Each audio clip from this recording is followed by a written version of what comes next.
Welcome to Westminster Watch, and I'm Nick Dubois. This week, ahead of COP28, we're looking at how governments are fighting climate change. According to the World Meteorological Organization, this is set to be the hottest year on record, and scientists say the reasons are clear. Climate change, caused by human activity and worsened by an El Niño weather event, have pushed temperatures to historic heights. July was estimated by some experts to have been the warmest month in 120,000 years, while October was more than 1.5 degrees warmer than the pre-industrial average. That's a crucial number because it was the limit countries agreed to try and keep below the Paris Accord of 2015. In the short term, breaches of the threshold will not lead to immediate catastrophe.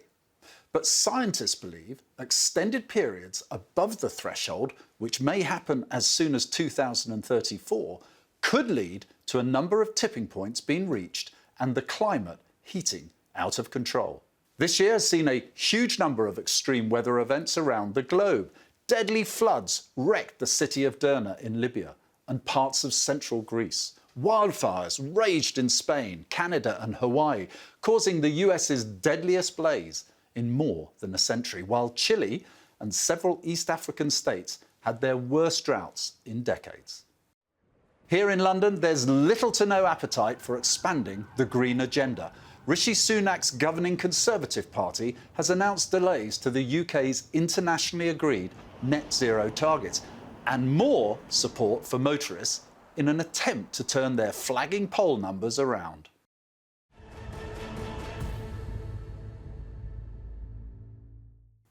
Well, one person who certainly doesn't share the Prime Minister's views on net zero is his former minister, Zac Goldsmith, a member of the House of Lords. He quit the government in June this year, accusing Sunak of being uninterested in the environment.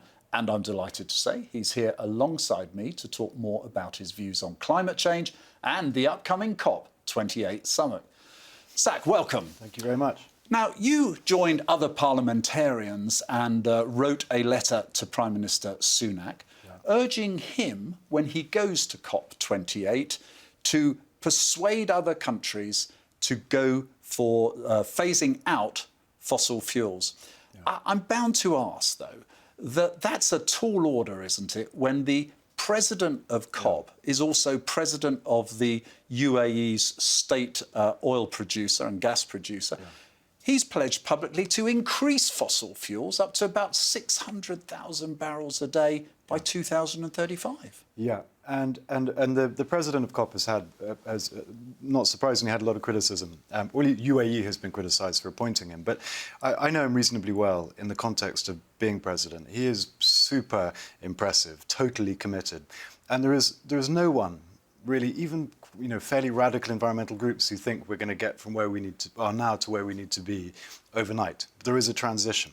So we're going to continue using oil, we're going to continue using gas for some time, and there will be a phase out. But the big context in which we should see all of this stuff is that when we took on the presidency ourselves, when we had COP26 in Glasgow, 30% of the global economy was signed up to net zero. By the time we handed the presidency on, it was 90%.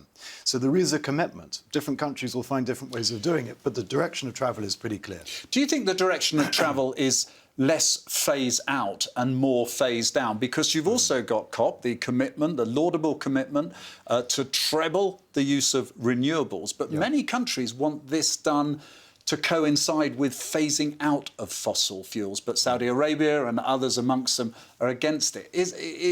Does that put at jeopardy this ability to reach that number of renewables? See, I think, I don't want to sound complacent, but I think this journey is going to happen irrespective of COP, irrespective of political decisions made today, because the market is so much more powerful than politicians. You remember under President Trump, he poured billions into trying to prop up the coal sector, but it fell faster on his watch than it had under President Obama, who was pretty anti-coal.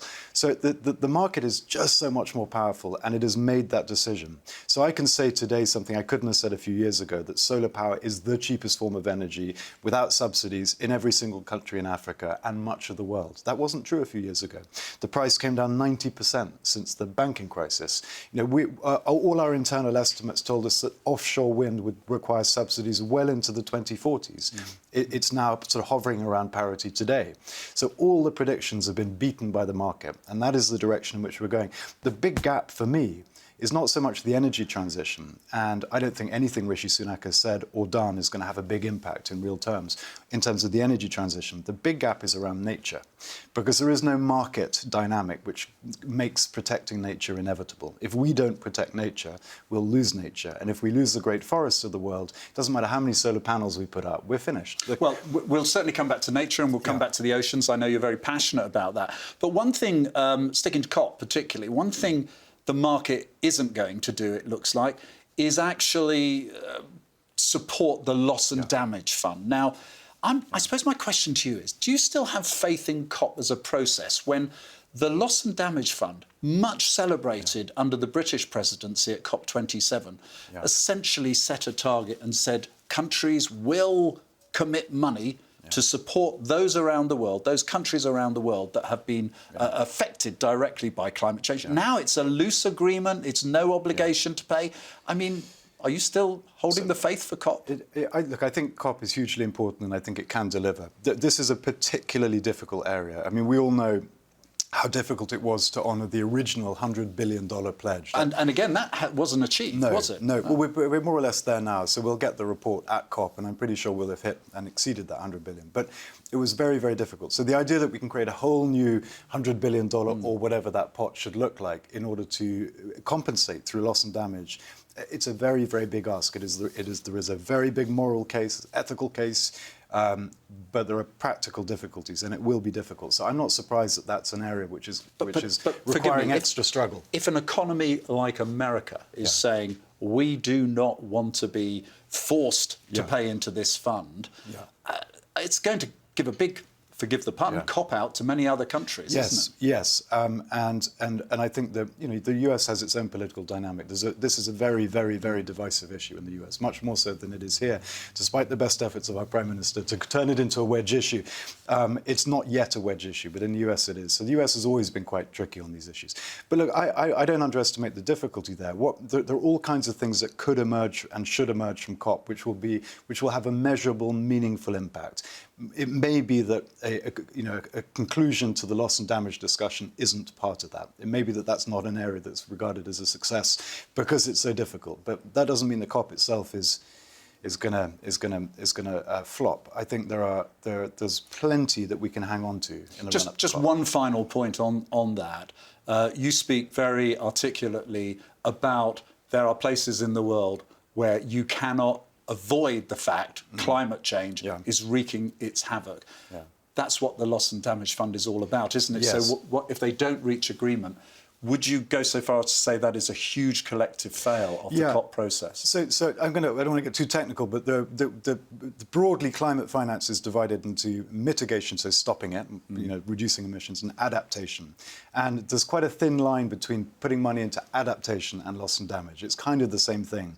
So some countries are clinging to that language and saying we don't want to do loss and damage, but we will do lots of adaptation. And so therefore the amount of money that is being put into helping those small islands cope is nothing like what's needed, but it is growing. It's not insignificant. Okay. And can I make one further point on this? Because you mentioned those small island states. Well, many of them are Commonwealth members, and more than half of the Commonwealth are small island states. And you could go to any one of the small island states, you would see, as any of your viewers would see, that there is no debate about climate change. This is not some academic discussion for them, it's reality.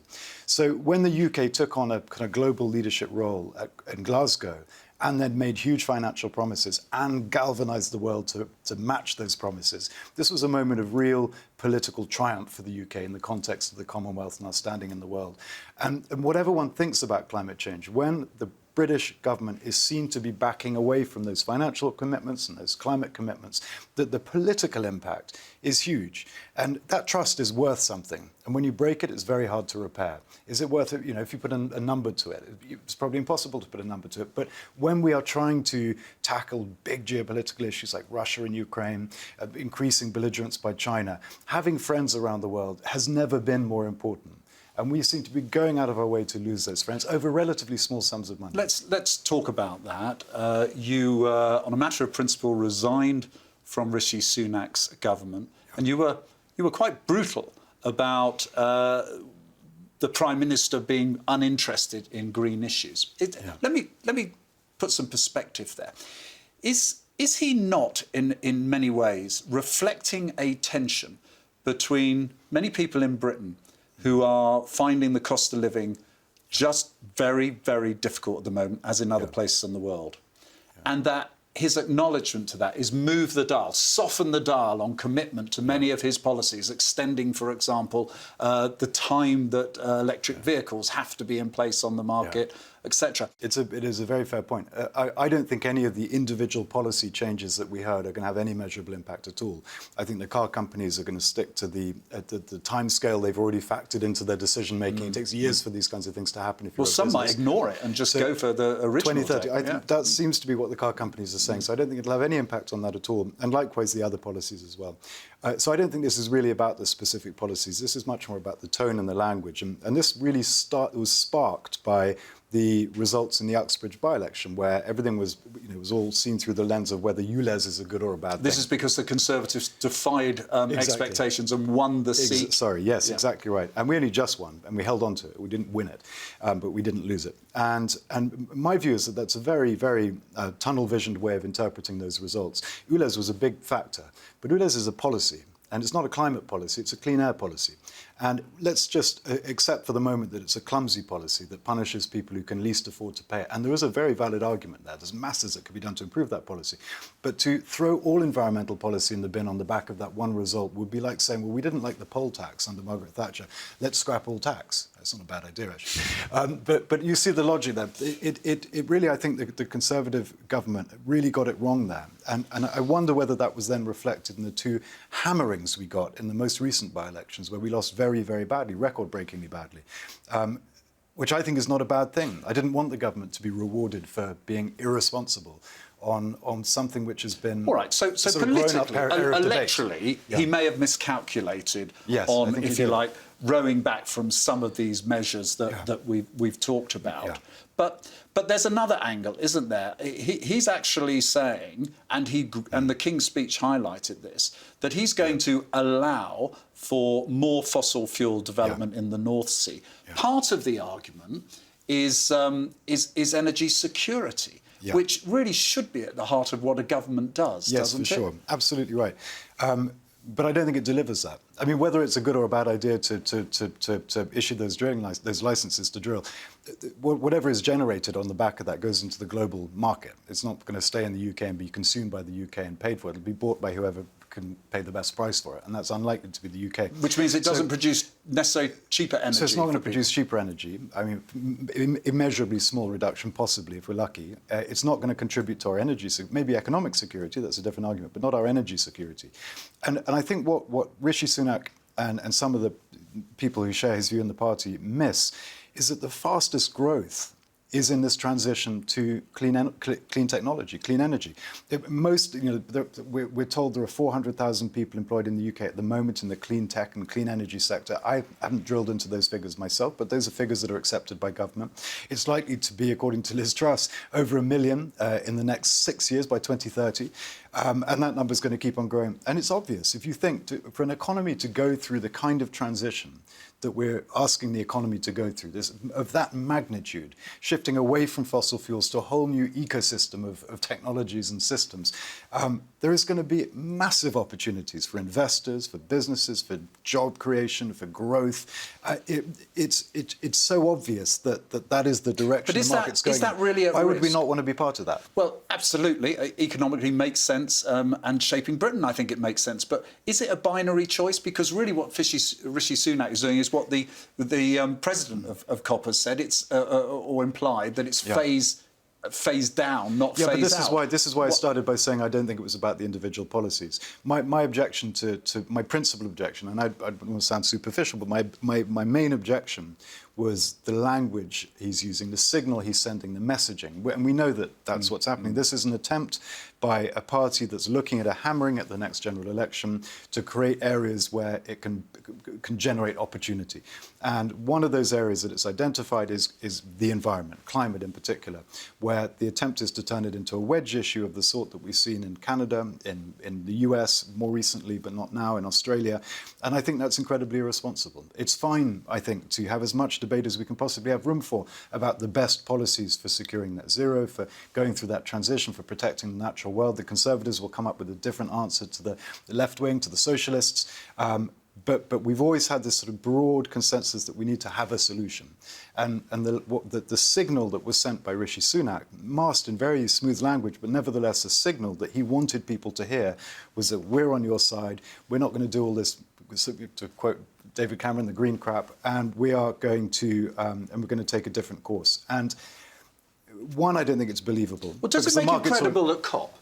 You've written I don't think it does. Well, you think he might be able to persuade other people in your letter with your other parliamentarians. Yeah. But does he go there with the credibility? Well, I think right now he doesn't have credibility, and I'm not a minister anymore, but I'm still talking very regularly to ministers from governments all around the world, and they look at the UK and they're confused because the feeling is that we walked the world up to the top of the hill and then we left them there.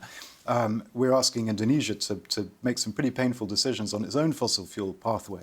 And I get texts now from very senior figures in the Indonesian government saying, what the hell? We're being asked, and without much support, frankly, to do something really big, and we've agreed to do it. And now we're hearing all this stuff from your own Prime Minister. So we are losing credibility, but it's not too late. The UK has been the world leader, both on climate and on the natural environment, which is even more important. It is not too late for us to reclaim that. I think Rishi will struggle because he's looking increasingly unreliable on issues.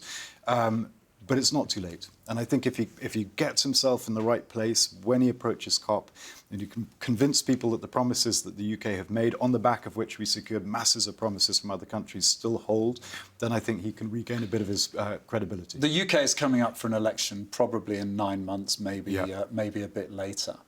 Are you comfortable when you look ahead that actually if the Conservatives get back into power, they will change direction perhaps and energise themselves to be leaders in green issues and tackling net zero? And how comfortable are you with the Labour Party, the prospect of a Labour government? Will they get behind this? Well, I think it's I'm not showing any great political nous here by saying that I think it's very likely the Labour Party will form the next government. Whether they have a majority or not, we don't know. But I think it's likely Starmer will be Prime Minister. I think on climate, they're okay, they're pretty good. I'm not sure that their instinctive approach, which is always about more tax, more regulation, is the best answer. There are other ways of doing it, but I think they're sound on the issue. Where I think there's a gap for Labour is on the natural environment. Traditionally, the Conservatives have been the party, this isn't just the UK, but around the world, all the way back to Teddy Roosevelt, has always been the party of nature. We're the national parks, the best environmental legislation, Clean Air Acts, Environmental Protection Acts, they've all really come out of the Conservative movement. And there is a blind spot in Labour. There are a few exceptions, but that's my worry. Do I think the Conservatives, were they to win, could be trusted on this issue? Right now, no. I don't think they can. I think the Conservatives are all over the place. And while I think the market, in any case, is going to continue to drive the transition in terms of clean energy, and it doesn't really matter which of the parties wins, when it comes to the natural environment, protecting our rivers, our biodiversity, showing leadership internationally on oceans and forests and all the other areas where the UK has been the world leader, Rishi Sunak has walked off the stage, and I don't see him re-emerging. I have to ask you, when you go in that ballot box, could you vote Conservative? Well, this is really difficult. I've always been Conservative my whole life. But what are the things that the Conservatives offer today that make them different to the Labour Party? It's very hard to answer that. Our crime is pretty much out of control. We can argue about the language used by Suella Braverman the other day, and a lot of people reacted to the language. But there's a truth to what she said about inconsistency in policing. People don't feel safe. Our taxes are sky high. I mean, the reasons most people vote Conservative are relatively straightforward and clear, and they don't really apply. We've been there for 13 years. You and I were there together for some of that. And I don't think most Conservatives would feel that they've got much from the party that they've supported. And the areas that I care most about, climate, nature, these sorts of issues, are, I think, safer in the hands of the opposition. So I'm struggling with this, to be honest. I mean, I don't know the answer, Well, but I can't see much reason for voting for the Conservatives at the moment. Well, thank you for being so candid with us on that. I was about to say to you when you outlined all the Conservative policies, actually, in many ways, you're first and foremost an environmentalist. You've almost been an environmentalist all your life. And I know you've put considerable effort into the protection of our oceans, and you've talked about nature.